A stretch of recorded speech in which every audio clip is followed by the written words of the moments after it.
कुछ दिन पहले एक क्लाइंट मेरे पास आया और वो बता रहा था कि सर अचानक से मुझे घबराहट होती है, बेचैनी होती है और न चाहते हुए भी मन में अनवांटेड नकारात्मक विचार आते हैं और ऐसा लगता है कि मुझे हार्ट अटैक आ जाएगा या मेरी डेथ हो जाएगी क्योंकि उस समय धड़कनें भी तेज हो जाती है। और इस बारे में मैंने डॉक्टर्स को दिखाया और ब्लड टेस्ट करवाया, ईसीजी करवाई, सारी रिपोर्ट्स नॉर्मल है, फिर भी ये तकलीफ मुझे क्यों होती है। तो आप मुझे ऐसा कोई रास्ता बताया, ऐसी कोई टेक्निक्स बताया कि इस अस्वस्थता को, इस एंजाइटी को, इस बेचैनी को मैं तुरंत कम कर पाऊं। तो गाइस इस तरह की जो प्रॉब्लम्स होती है, इस तरह की जो समस्या होती है, उसे पैनिक अटैक्स कहा जाता है। तो आज के वीडियो में हम पैनिक अटैक के सिम्टम्स के बारे में नहीं जानेंगे।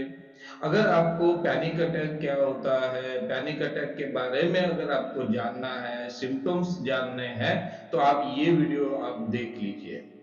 लेकिन आज हम ये बात जानने की कोशिश करने वाले हैं कि अगर अचानक से घबराहट होती है, बेचैनी होती है, तो उस वक्त ऐसी कोई टेक्निक यूज करें ताकि ये जो बेचैनी है, घबराहट है, ये तुरंत कम हो जाए। तो आइए गाइस स्टार्ट करते हैं आज का वीडियो। मैं हूँ doctor B Shashikant, psychologist train in rational emotive behaviour therapy और कॉग्निटिव बिहेवियर थेरेपी। क्लाइंट को डिटेल में पूछने के बाद ये बात पता चली कि क्लाइंट के ही उम्र का उसका एक दोस्त जिसकी डेथ हार्ट अटैक आने से हुई। और ये जब क्लाइंट प्रोसेशन पर गया तो उसके प्रोसेशन में लोग बातें कर रहे थे कि आजकल तो हार्ट अटैक किसी को भी आ सकता है, कम उम्र के लोगों को भी हार्ट अटैक आता है। और इसी से क्लाइंट के माइंड में थॉट विचार आने स्टार्ट हुए कि अगर मुझे हार्ट अटैक आ गया तो, अगर ऑफिस जाते हुए हार्ट अटैक आ गया तो, अचानक से हार्ट अटैक आ गया तो इस तरह की नकारात्मक विचारों पर बार बार सोचने से कुछ दिनों के बाद ये जो पैनिक अटैक है ये जनरेट हुआ और उसको कुछ दिन पहले पैनिक अटैक आया। अचानक से अगर घबराहट बढ़ती है, बेचैनी बढ़ती है, इस तरह की अगर कोई परेशानी होती है तो सबसे पहले हम मेडिकल चेकअप करवा लेंगे कि भाई फिजियोलॉजिकल कुछ प्रॉब्लम है या नहीं है। जब कुछ भी फिजियोलॉजिकल अगर प्रॉब्लम नहीं निकलता है तब तो चिंता करने की कोई बात नहीं है, घबराने की कोई बात नहीं है। जितनी भी एंजाइटी क्रिएट होती है, अस्वस्थता क्रिएट होती है, होने दे, उसको कुछ भी ना करे, सिर्फ ऑब्जर्व करे कि ये जो पैनिक अटैक है कितने देर तक रहेगा, इससे एक्चुअल में क्या होता है। तो ये आप ऑब्जर्व करें, कुछ भी नहीं होता है। कितनी भी बड़ी एंजाइटी बढ़ जाए वो थोड़ी देर के लिए बढ़ जाएगी, बाद में वो अपने आप कम हो जाएगी। तो ये बात पहले आपको करनी है। उसके बाद में आप अपने विचारों को मैनेज करना सीखिए, विचारों को बदलना सीखिए। क्योंकि जब भी हम इरेशनल विचार करते हैं, अतार्किक विचार करते हैं, इन अतार्किक धारणाओं से ही हमारी डिस्टरबेंस बढ़ती है, अस्वस्थता बढ़ती है, बेचैनी और चिंता बढ़ती है। तो क्लाइंट के माइंडसेट में क्या था कि अगर मेरे दोस्त को अटैक आ सकता है तो मुझे भी अटैक आ सकता है। अभी ये जो थिंकिंग है, या उम्र सेम है तो मुझे भी आ सकता है, तो ये जो थिंकिंग है ये ओपिनियन है, ये फैक्ट नहीं है। और ओपिनियन तो कुछ भी हो सकता है। अगर ओपिनियन आप ये मानते हो कि कल आप प्राइम मिनिस्टर बन जाओगे तो क्या ये सच होगा? नहीं होगा। लेकिन ये आपका ओपिनियन है, हाँ, कि मैं बन सकता हूँ भाई, कल मैं राष्ट्रपति भी बन सकता हूँ क्योंकि ये मेरा मत है। और ओपिनियन कुछ भी हो सकता है। अगर ओपिनियन को हम फैक्ट मानकर बिहेवियर करते हैं, ओपिनियन को अगर हम फैक्ट मानते हैं, तो ये हमारे लिए यूजफुल होगा क्या? तो नहीं होगा। तो क्यों आप अपने ओपिनियन को फैक्ट मानते हो? आप अपने ओपिनियन को अपना ओपिनियन माने, फिर ये आपकी जो बेचैनी है, एंजाइटी है, वो डाउन हो जाएगी। बाद में आपके माइंड में ये भी आता है कि मुझे कोई तकलीफ होनी ही नहीं चाहिए, मेरी हेल्थ खराब होनी ही नहीं चाहिए, मुझे हार्ट डिजीज होना ही नहीं चाहिए। तो ये आप कैसे क्या तय कर सकते हो कि आपको कौन सी बीमारी होनी चाहिए और कौन सी बीमारी नहीं होनी चाहिए? क्या किसी को मलेरिया होना चाहिए ऐसा लगता है, फिर भी लोगों को होता है कि नहीं?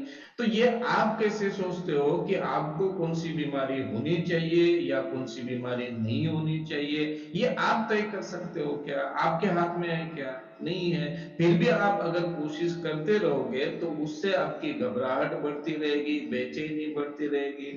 और दूसरी बात आप मुझे बताइए कि जिनको बीमारियां होती है, क्या उन्होंने ये सोचा था कि भाई चल मुझे हार्ट अटैक हो जाए या मुझे बीपी का प्रॉब्लम हो जाए, ऐसा उन्होंने सोचा था क्या? नहीं सोचा था। कौन चाहता है, आप में से कौन चाहता है कि मुझे हार्ट अटैक की बीमारी हो जाए, मुझे कोई खांसी की बीमारी हो जाए या मुझे बुखार आ जाए? ऐसा कोई चाहता है क्या? नहीं चाहता है, फिर भी होता है ना। अगर आपको ये लगता है कि मुझे कोई बीमारी होनी ही नहीं चाहिए, तो ये इर्रेशनल धारणा है। क्योंकि इंसान है तो बीमारी हो सकती है। जो जो इंसानों को बीमारी हो सकती है वो आपको क्यों नहीं हो सकती? जो जो बीमारी इंसानों को हो सकती है वो सारी बीमारी आपको भी हो सकती है, क्योंकि आप भी कुछ अलग थोड़ी हो, आप यूनिक थोड़ी हो।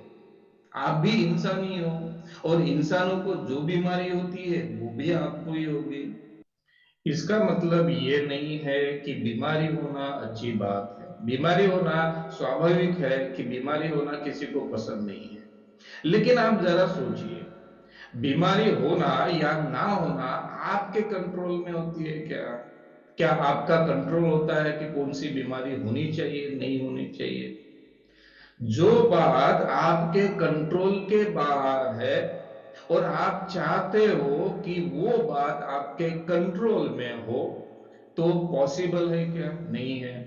तो उससे बेटर है कि आप अगर चाहते हो कि आप हेल्दी रहो, स्वस्थ रहो, तो कुछ बातों को आप फॉलो कर सकते हो। जैसे रेगुलर एक्सरसाइज करना, किसी भी प्रकार का आप व्यायाम कर सकते हो। व्यायाम का मतलब ये होता है, एक्सरसाइज का मतलब ये होता है कि आपके बॉडी से पसीना आना चाहिए, और जैसे ही आपका एक्सरसाइज खत्म हो तो आपकी सांस फूलनी चाहिए, जैसे कि आपको 1 मिनट के लिए या 30 सेकंड के लिए बात करना पॉसिबल ना हो।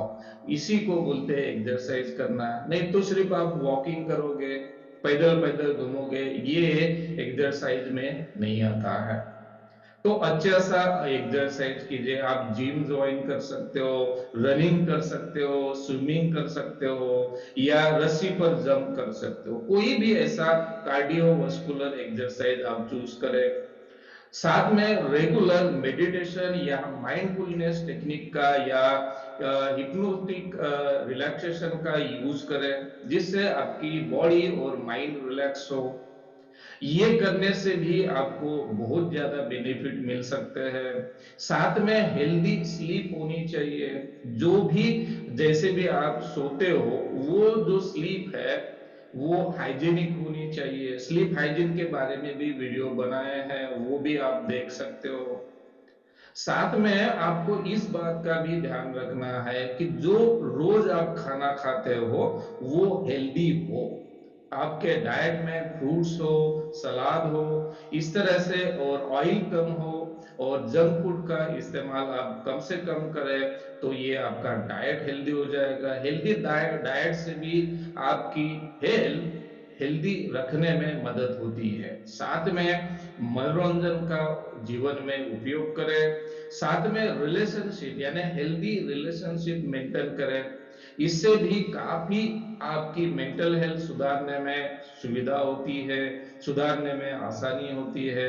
तो इन बातों का अगर आप यूज करते हो तो आपको बेनिफिट मिल सकता है और कुछ लाभ भी मिल सकता है। लेकिन केवल ये सोचने से आपको कुछ लाभ होगा क्या कि मुझे बीमारी नहीं होनी चाहिए, मुझे बीमारी नहीं होनी चाहिए? ऐसा अगर आप सोचते रहोगे तो आपकी चिंता, अस्वस्थता, एंजाइटी ही ज्यादा बढ़ती रहेगी, उससे बीमारी होना या ना होना तय नहीं होगा। तो बेटर है उपाय पर ध्यान दे, ट्रिक्स पर ध्यान दे, हेल्दी बातों पर ध्यान दे और चिंता करना छोड़ दे।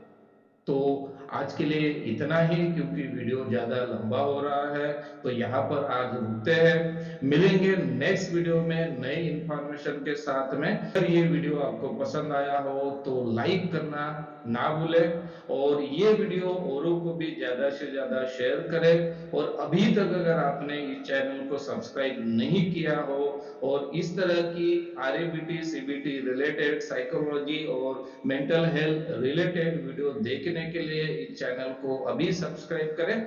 मिलते हैं नेक्स्ट वीडियो में। वीडियो देखने के लिए आपका धन्यवाद। Thank you.